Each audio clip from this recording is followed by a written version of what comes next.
Miss Ashley, just give us a wonderful introduction of yourself and what you do and all your credentials and your fancy titles. I love to hear it all.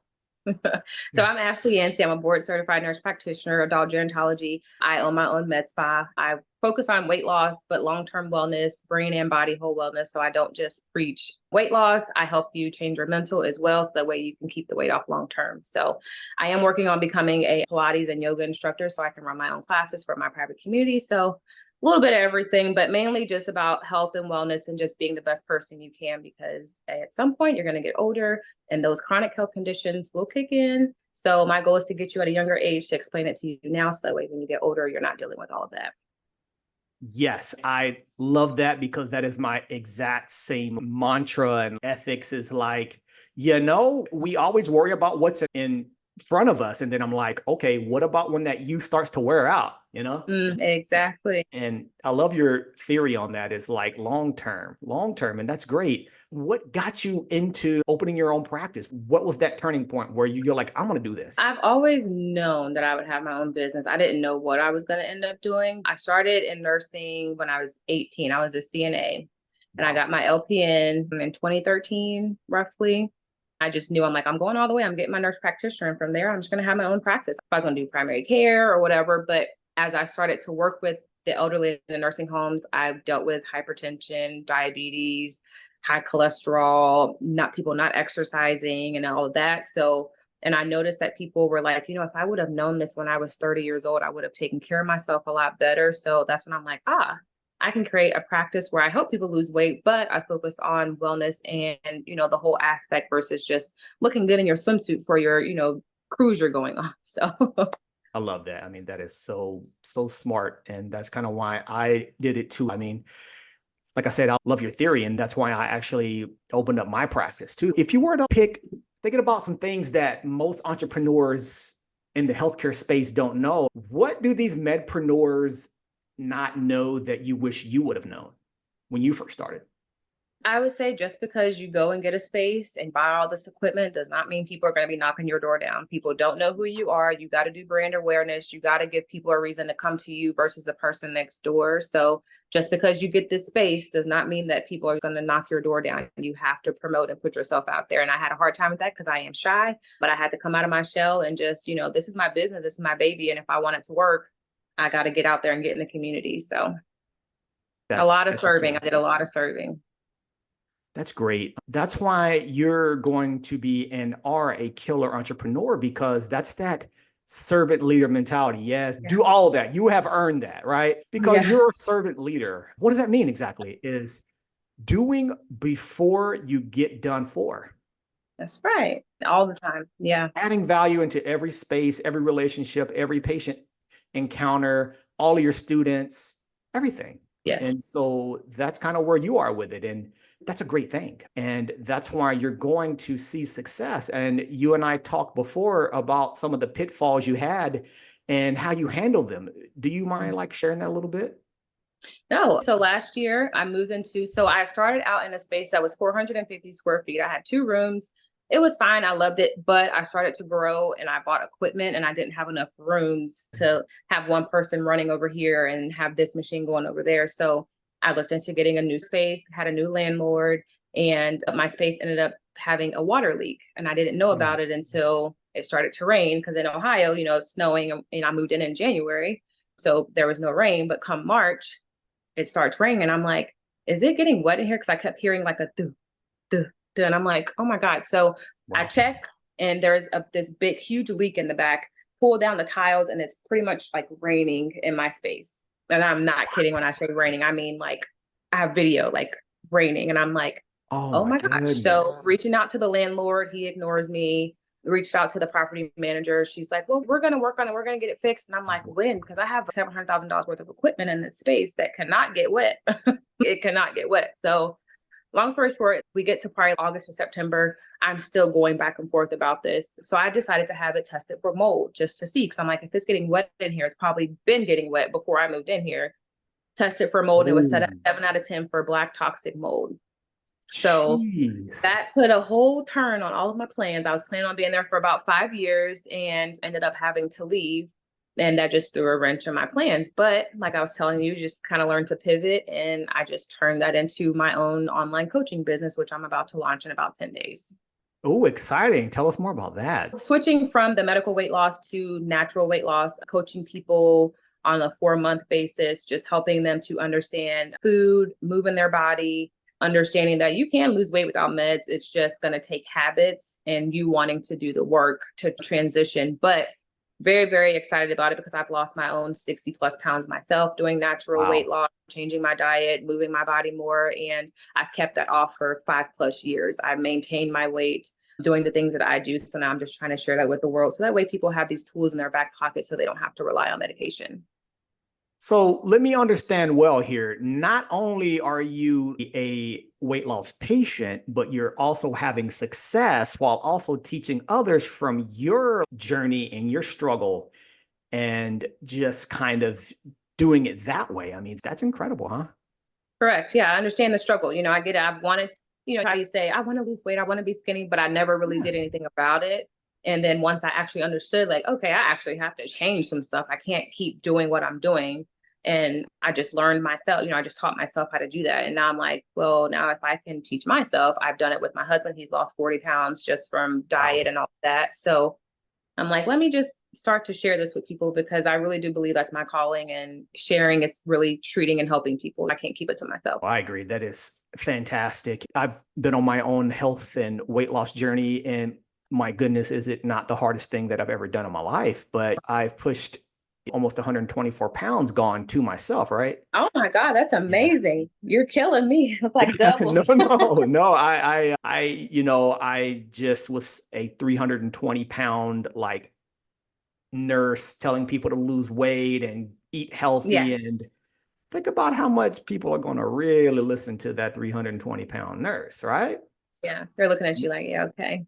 Like, all right, buddy. Yeah, yeah. It's really worked for you, huh? Right? Right. Right. Hey, listen, we can laugh on it now, right? And I get Right. it. I get it. And then not to mention, like, how did you feel when you had that excess weight? I mean, how did that weigh you down literally and figuratively? You know what I'm saying? Yeah. So I would say literally back pain, knee pain, my feet hurt. Wow. I had headaches all the time. I didn't sleep well. And then just mentally, I felt ugly. I felt like people were looking at me like, oh my gosh, she's so fat. I felt like, at the time, my boyfriend, he's not my husband, but, dating my boyfriend, it's like, oh my God, like, is he looking at me like I'd rather be with somebody else that's skinny? It's just all those things that go Wow. through your head. Yeah, I mean, so now we're adding on like the mental health sort of aspect here, right? And Exactly. that's huge. It starts to attack our confidence, our self-worth, our feelings of security and Hmm. and it's like, am I really worth it? So Right. that's, those are some things that kind of ran through my head, as I had on the weight and lots of things, lots of trauma, Right. and it's important. And I know you do it, is we dig deep, and obesity is very complex. Right. I would say the most complex disease on the planet. I agree very much so because people don't look at it as a disease, but it They is. don't. They don't. They really don't. And when we were student nurse practitioners or novice nurse practitioners, how we would handle weight issues is work out, eat less, and go to a dietitian, which insurance may or may not cover. Right. And it's like, you want the help, you don't know where to start, but, Right. how do I pay for this? What do I do? Is it worth it? So, yeah, it just makes it hard. No, I agree. That's a killer point. And, that's why I open my practice, right? It is to address that need in a way that just didn't break the bank, Right. because, as I was working on my DNP as my research project, I was looking at the model direct primary care. And Hmm. what I learned is that the average American, according to CMS, and this is back just a couple of years ago, is that we have $13,000 of medical debt on average, right? There are people that have 250,000 or more, but that's just the average. Right, exactly. It's tough. And it takes people like you to be like, hey, this isn't right. Here's how we fix it. And we don't have all the solutions or the perfect solution that works for everyone. We can only do our part. And that's Exactly. the part that everyone understands is you can't change the world by yourself. You can just spark it. Us being that type A entrepreneur clinician, we're just like, we're going to go fix it. And then you Yeah, get burnt right. out and tired and then let down. And then it's just like, huh. You're excited in the beginning because it's new. It's like, oh my gosh, Yeah. started a business. But when you're 3 months in and you may or may not have patience and you're like, dang, like I'm trying to do all of this stuff. And no, I feel like I'm not being heard. Yeah, it's hard. You can't change the world by yourself. It is hard. No, and that's a good point. And I really enjoyed the part where you said before is like, if you build it, they won't come, right? Mhm. Not Right. necessarily. Not true. They may not come. Do you want to dig in that like a little bit more and kind of tell us how that was for you and what was that turning point to where you're like, okay, I have to do this to get people in my door. Mhm. And that magic word is marketing, right? Right. So So tell me for about that. me, before I even started my business, I started telling people about it. Before I even had an LLC, before I had an office, about 9 to 12 months before, I just started talking about it. I started telling people, yeah, I'm going to start my own business. I'm going to start opening my own practice. I'm going to do weight loss. I talked about it all the time, nonstop. I was still working my job at the nursing home. I was, just seeing patients there, monitoring them. And come like October, when I did open, people already knew what I was going to do. So I didn't have an issue with getting my first patient. Good. Now, reoccurring patients, yes, you have to continue to do the marketing. So that's when I got on social media. I threw events all the time. I mean, probably on a monthly basis, I had an event or I was at someone else's event at a table, getting my brand and my business name out there, going live on social media, running ads, just so people can see. Then from there, you get your few patients in the door. And at that point, they trust you. So now referrals are going to start rolling in as long as you treat them right and take care of them. I take advantage of the people that came through my door. So if you refer someone, I'll give you $100 off, or I'll give you your next treatment 10% off, or something like that. So that gets them coming back, but then they tell someone else too. So, and then once that happens, it just spreads like wildfire. But if you don't market, if you don't talk about your business, people are not going to be running to knock your door down to come and see you because they have no idea who you are. Even though you Right. have a great business, the model, like your vision, your mission is all great. Still, they don't know who you are.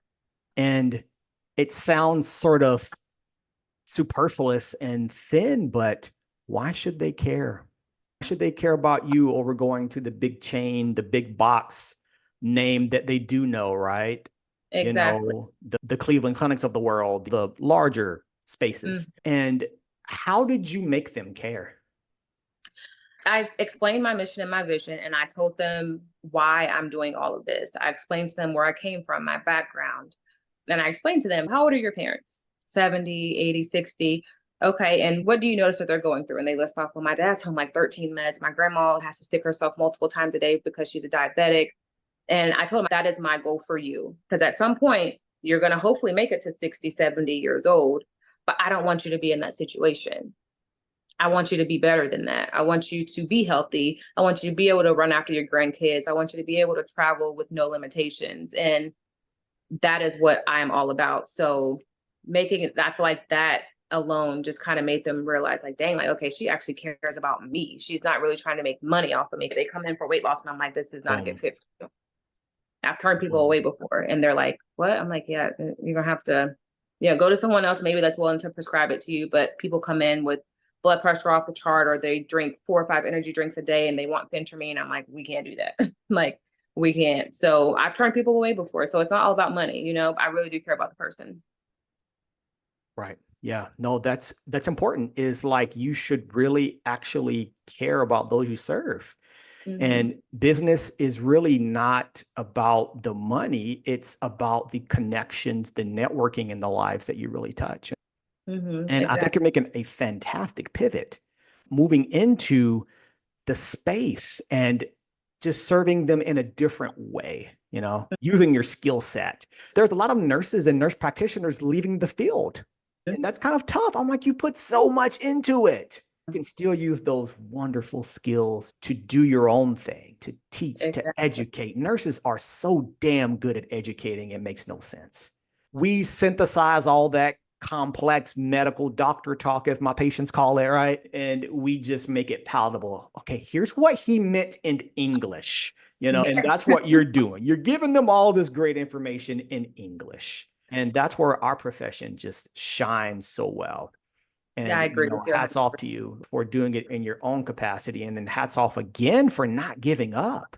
What made you not want to give up? Like, what's your guiding light? What's your beacon? I would say I know where I want to be. I know the lifestyle that I want. I know how many people I want to touch. My goal is always to just help other people. And eventually I do want my own nonprofit where I can help people that don't have it, where I can be that person that gives someone $1,000 tip, or, Love I that. just want to be that person. So if I would have gave up, then everyone in the community would not have the help that they need. So that was the light I at the end of the agree. tunnel for me.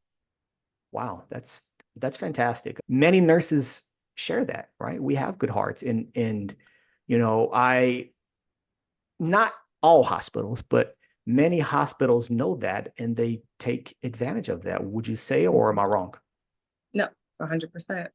Right. All this is like me learning. And for me, I'm a forever student. And that's fun is learning about stories and things of that nature. But you don't have to work in the hospital to be a nurse.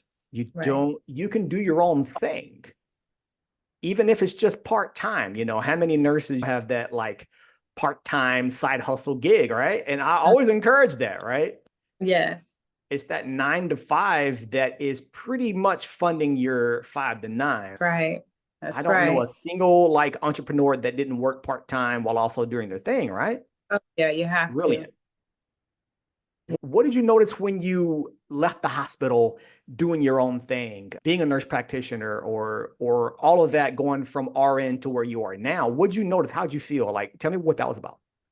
It was definitely scary leaving something that was comfortable, being an RN, and just I worked in the nursing homes for 10 plus years, and I just knew what I was doing. I knew how to run my floor. I had 30 patients. It was no problem. I helped my aides. I gave showers along with giving my meds. I was that nurse because I started as an aide. So it was hard for me to be like, that's not my job. So I've always just been good at time management and like just helping. So when I went from RN to NP, I just was like, oh my God, like now I'm the person that people call when they have lab results or when they have Yeah. something that the patient needs. And I just was like, wow, like this is kind of scary. Like I don't know if I have the answers, but you just learn. It's a pivot, like I said, you pivot, you learn, you educate yourself and you just do it and eventually you just get good at it. So yeah. No, that's really the great thing. And I agree, is that you understand what it is to be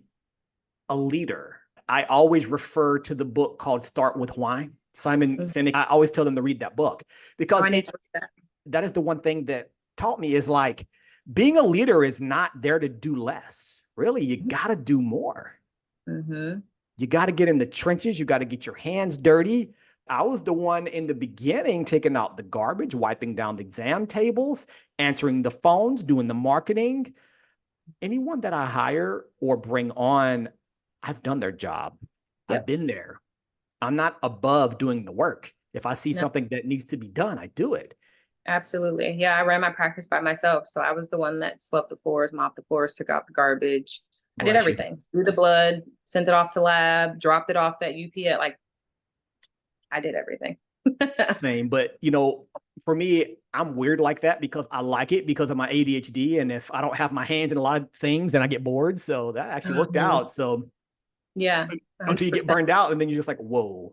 I have had that face about 6 times that I know of, at least Yeah, per day. I'm just like, oh God. But that makes me understand the importance of having help right. and the importance of people and building a team. Or as I always joke with everyone, it takes a village to raise a Shane, right? It takes a Mhm. village. I used to think I could do it all alone. And I was like, no, because then again, who do I rely on? Who do I get to help? It's about entrepreneurship, doing the things that you enjoy, Mhm. doing the things that really make you happy and where you are at your best.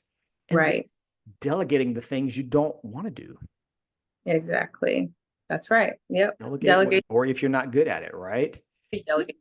I always say go for it. And that's the beauty of it. I'm sure I'm going to have a lot of viewers here that are either RN going into nurse practitioner school or baby nurse practitioner. What advice would you give to that brand new nurse practitioner who is moving into that new role from RN to NP? I would honestly say find you someone that you look up to, that you value, you know that they're providing good care, and just see if they are willing to mentor you. Someone that you can contact. Don't post. I can't stand when people post stuff on Facebook. How would you treat this patient? No, you should have someone that you can actually go to and talk to, someone that has expertise in the field that you trust. That way you have that person in your back pocket so you don't feel so alone, because I felt very, very lost, very alone. I had my books and stuff, but sometimes you just need somebody to collaborate with. And I just would say, get you that person. And then second, whatever goals and dreams you have, I would feed that and don't give up, even when you try and talk yourself out of it, because imposter syndrome is real. But What's real? just push through that and just know you can do it. It's going to take you just believing in yourself and being determined and just relentless. I agree. I think the importance of being a successful NP is that mind shift, going from that RN to that NP who just wants to know more. I mean, that's why I became an NP, is like, I know there's some gaps in my RN education and I want to fill those. And that's why I became an NP. That should be, it's mind shift and mindset that's really important. You know, we know that nurse that'll just kind of go through their CEUs and knock it out in 30 minutes, and they got all their annual like CEUs. You know them, right? All right. Yeah, you're like, okay. We don't think that nurse is going to be a good NP, right? They're just kind of budging through. But if you're like a curious person that wants to know more, I think that's the number one most important thing to have, is just that attitude and mindset, right? Agreed. Yes. And I always get this question is, how many years of experience should I have before going to nurse practitioner school? How many years did you have? So I became an LPN in 2013, got my RN in 2016, and went to NP school in 2018. So I was an RN for 2 years. So yeah, I mean, I would just say go on your own path. People will say, oh, you should have 5 years or you should have a year. Just do what you want, whatever you feel comfortable with. And that's the average, is about 5 to 7 years of experience. But like you said, it just go in your own time. Mine was quite a bit different. I only had 6 months of RN experience, and I was like, all right, it's NP school time. Let's go. Yeah. Let's go. I wasn't even expecting to get in. And then I was just like, let me just see what happens. Got into some, but I do think that if you don't have that experience, you should still work as a nurse, at least part-time while you're in NP school. So you still have that hands-on patient interaction, and so that you know what a true clinical picture looks like, you know? 100%. Yeah, I worked through all of my programs. So when I was LPN, I still worked as an aide, got my RN, I still worked. NP school, I still worked. So same. I did too. And that was actually mandated by like my program, is that I had to still have those hours and work part-time as an RN, which I think is actually really great. I don't think I would have had an as easy time, you know, being in NP school had I not had that experience, right? Because NP school is basically building on what you know already as a nurse. Right. Oh yeah, 100%. So really there's just no right or wrong path. It's just the path that works for you, and use it to your advantage and move on. So that's kind of where it is. That's what worked for me. And you, of course. Yes, exactly. Yep. Go at your own pace. No, that is fantastic. And what floor did you work on in the hospital prior to becoming an NP? And do you think that really prepared you? So I pretty much was in the nursing homes. I did work like med surg and tele for a little bit. I didn't like it, so I went back to the nursing home. But I pretty much worked like dementia units and long-term care. I did rehab for a little bit, but I like the dementia long-term care aspect. So that is where most of my trainings and stuff came in. No, that is great, because some of us don't have like a great psych background or like a neurology background. I know I didn't have really much either myself. And I primarily did like cardiac and heart transplant. So if it's heart stuff, I got you. Yeah. Beyond that, that's very questionable, right? So yeah, it's like, hey, we should admit our faults and our shortcomings and don't try to hide it and just build on it, really. Right. So, and I think you've done that too, which is great. Yes. Yep. Yeah. If I don't know something, I'll tell someone in a minute. That's not my specialty, but I can find somebody for you.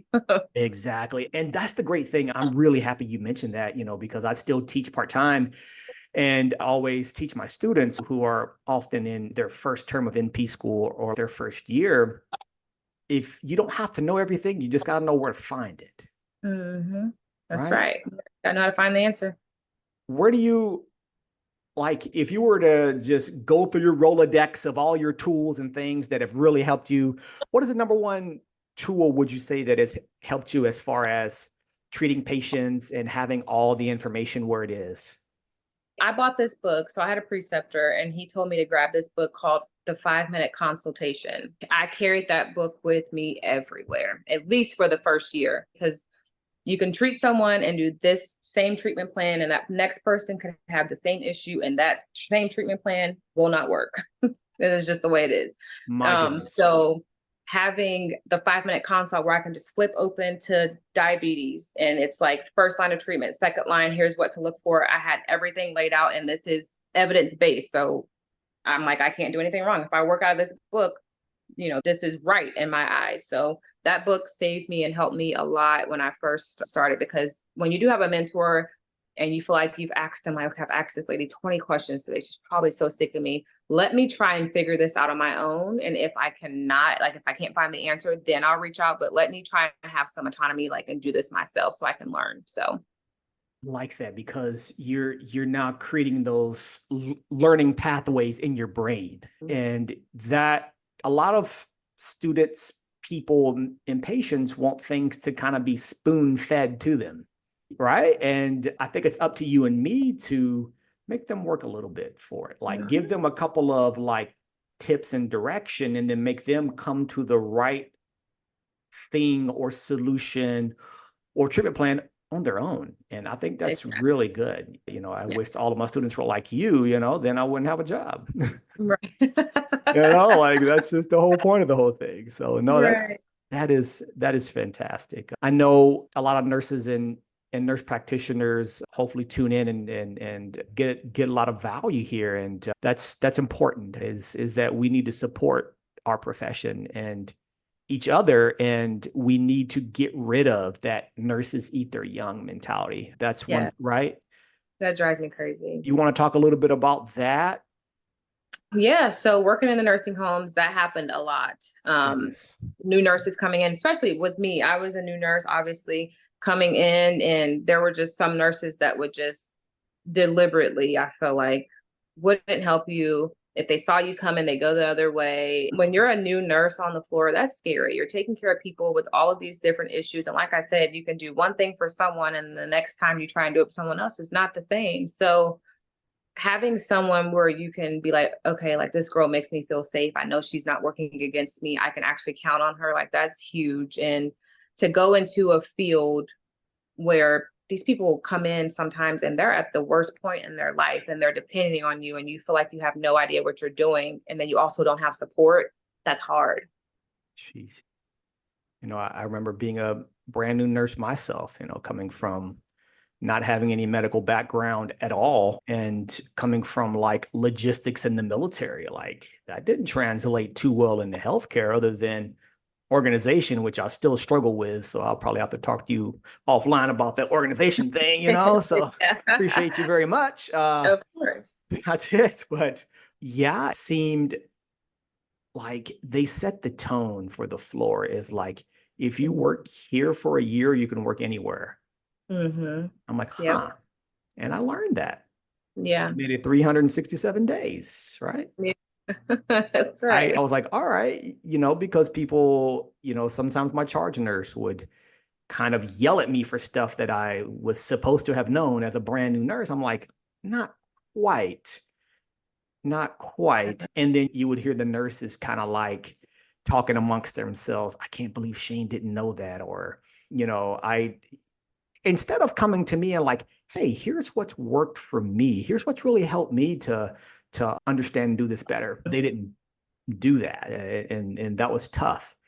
And it's just, man, there's a lot of politics that I didn't know that I had to deal with, right? Wasn't that kind of a surprise to you? Oh yeah.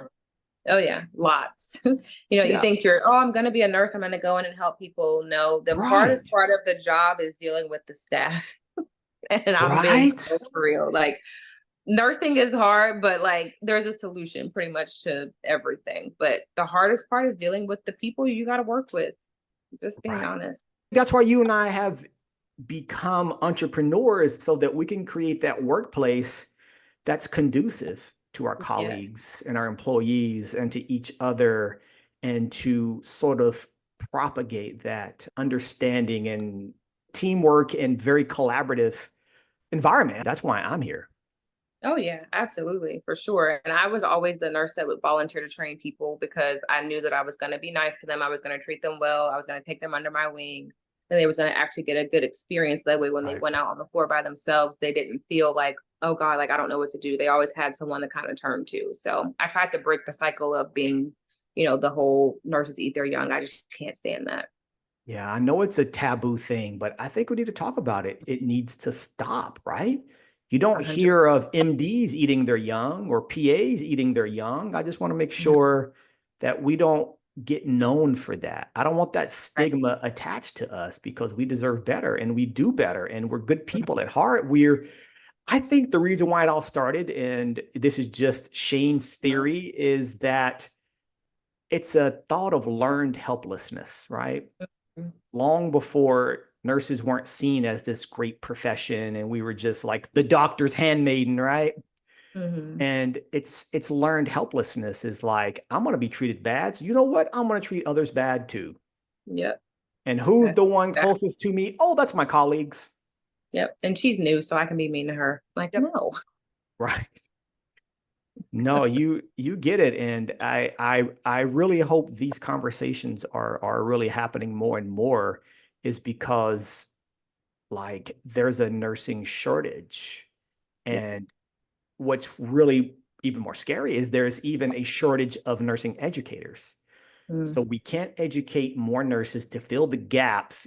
Nurses are leaving their jobs. NPs are leaving to either go back to the bedside because they're getting paid more, or just all these different theories, right? Yeah, So I just exactly. want us to, serve the people that we came in here to help. And Yeah, we don't have to leave the profession, but we do have to treat each other better. exactly. Exactly. And it's not hard. It's easier to be No, nice to somebody than to be mean. Like it takes a lot of effort to just deliberately be mean to somebody, you know? I really agree. Well, me, I'm the eternal optimist, and I think we have our best years in front of us. I think Hmm. the state of the healthcare where we're in right now can't get too much worse, so it can only get better, right? That's right. Yeah. Once you hit the bottom, you can only go up. Really, yeah. No, I totally agree. If people wanted to find you, where can they find you? So I am mainly on TikTok. TikTok is like my favorite place to be, but I am on TikTok. My name is I am Ashley Yancey, ASHLEYYANCY. And right now I'm in the process of building out my website. But once that is up and running, it'll be theashleyyancey.com. Wonderful. Great, great. And if any clients are looking to, if we're looking for your ideal client, who would that be? Who are you looking for to take care of? I would say women between 30s and 40s that are motivated to lose weight, to be better, just to be, if you're not willing to do the work, if you're not willing to move your body in some way, if you're not willing to change your habits, it's not for you. But if you're motivated, wanting to drop some weight, get better, be well, and just keep the weight off long term, I'm your girl. Wonderful. And that you are. So I will put all of your contact information in the links below so they can find you. We're just happy that you're here and sharing your story and empowering nurse practitioners and nurses and entrepreneurs, and telling them that you don't have to leave the profession you put so much into and love, right? Correct. 100%. You can do it. Absolutely, you can. If you had any last words for anyone listening, what would that be? I would just say for the nurses, nurse practitioners, whether you're an entrepreneur, you're working the floor, if you have dreams, just go after them. I am the shyest person, I promise you. Imposter syndrome at its finest, if you ask me. So if I can push through and do it, you can do it too. But don't sit on your dreams because somebody in the world, they need you. They just don't realize it yet. So go for it. I agree. Those are some really true and inspiring words. And we're going to be excited to catch up with you once you launch your new coaching practice and everything like that. And Yeah. we are just wishing you all the best, right? Thank you. I'm excited to do part two. You should be. We're just happy to have you and happy to catch you up. And thanks for joining us. Thank you.